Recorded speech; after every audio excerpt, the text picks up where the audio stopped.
ಶಾಂತಿಯನ್ನು ಭಂಗಪಡಿಸಿದವರಾರು?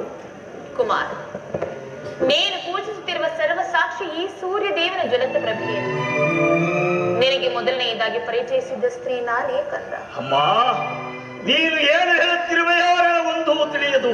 ಆದರೆ ನಿನ್ನ ಕಣ್ಣುಗಳ ಮೇಲೆ ಕರುಣಾ ದೃಷ್ಟಿಯು ಪ್ರಾತಃ ಕಾಲದ ಸೂರ್ಯನ ಕಿರಣದಂತೆ ನನ್ನ ಮನಸ್ಸಿನ ಹಿಮರಾಶಿಯನ್ನು ಕರಗಿಸುತ್ತಿದೆ.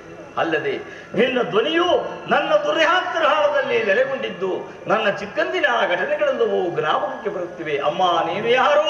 ನಮ್ಮಿರುವರ ಸಂಬಂಧವೇನು ತಿಳಿಸಬಲ್ಲೆಯಾ ತಾಯಿ? ಕುಮಾರ, ಅಮ್ಮ, ಈ ನಿರ್ಭಾಗ್ಯಗಳನ್ನು ಕುಂತಿ ಎಂದು ಕರೆಯುವ ಕುಮಾರ. ನನ್ನ ಪರಮ ವೈರಿಯಾದ ಅರ್ಜುನನ ತಾಯಿ. ಅಮ್ಮ,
ನನ್ನ ಕೀರ್ತಿ ಎಂತಹದು ತಾಯಿ.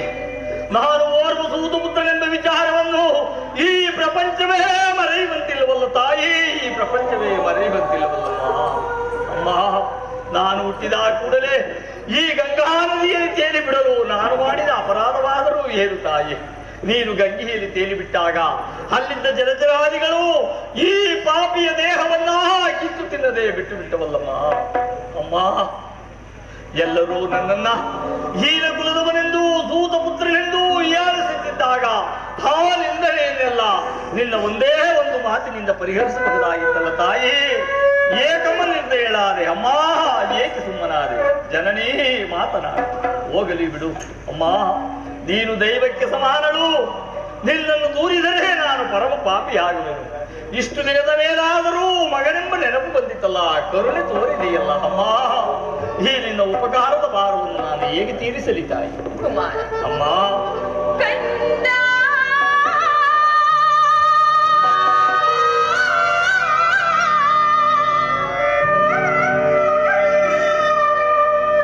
ಜನನಿ